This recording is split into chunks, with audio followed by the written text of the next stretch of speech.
The political takeover of Kylian Mbappé unveils a captivating narrative of football diplomacy and presidential persuasion, entwining the world of sports with high-stakes politics. French football soccer player Kylian Mbappé was born in Paris, France on December 20th, 1998. February 27th, 2024, attending a state dinner hosted by French President Emmanuel Macron at the Élysée Palace in Paris, is Kylian Mbappé, in honor of the visitation of Qatar's Emir, Sheikh Tamim bin Hamad Al Thani. Warmly greeted by the Qatari Emir, the France international is dressed in a custom Dior suit, arriving at the palace for what was formerly a regular state supper, where the President and First Lady of France. The incident notably followed rumors that surfaced suggesting Mbappé had informed those close to him that he would not be renewing his contract with Paris Saint-Germain when it expired, with a move to Real Madrid in Spain being his most likely destination. Along with evolving into a standalone business, the club is now valued at over £3 billion, according to the most current valuations. In 2022, the club extended Mbappé's contract for an additional 2 years, leveraging its exceptional financial situation. By the athletic costs, the football player's reported annual wage at the club is £170 million. These figures are unfathomable to the majority of us. The battle for Mbappé extends beyond football executives, as the player has been heralded as the next great star by players like Ronaldo and Messi. However, in the world of modern football, which is now mediated by Russian oligarchs, oil-rich nation-states, and United States private equity investors, these sums of money are practically insignificant. Mbappé's contract extension with PSG was largely influenced by a secret meeting that Macron reportedly had with him in 2022 to discuss his future in Paris.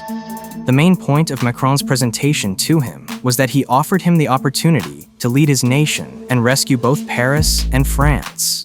"You should stay, I hope. You don't have to go right now. You are invaluable to the nation." As Mbappé himself disclosed, these were only a few of the requests he made to the football player. Macron has been closely monitoring his country's football scene for some time now.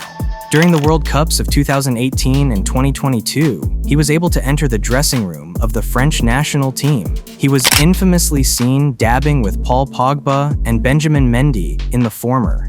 At first glance, it seems that the president is just a die-hard football enthusiast. But in politics, as we all know, things are seldom what they seem to be. Macron has succeeded in getting closer to Kylian Mbappé, the star player for the national team, in recent years, and has used this proximity to his advantage to sway the player's decision to remain in Paris. There are 2 reasons for Macron's desire to keep Mbappé in Paris. First of all, it is indisputable that having the greatest football player in the world, a Frenchman, play in the nation's capital exerts significant soft power by elevating the country's profile and attracting positive attention. La Liga is rarely the first team that people think of when they talk about football, because of its alleged lack of substance and competition on the international scene. Some even disparagingly call the league a farmers' league.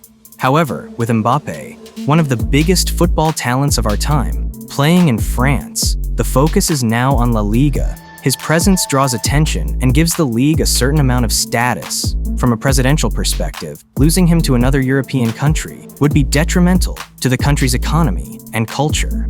Macron's demand that Mbappé remain in Paris has a second, more political reason. Through several commercial, diplomatic, and financial agreements, France has had close ties with Qatar for many years. Qatar is planning to invest £8.5 billion in French investment funds and startups between 2024 and 2030. An official statement was released during the diplomatic event, which was a state luncheon at Élysée Palace expressly intended to announce this investment arrangement.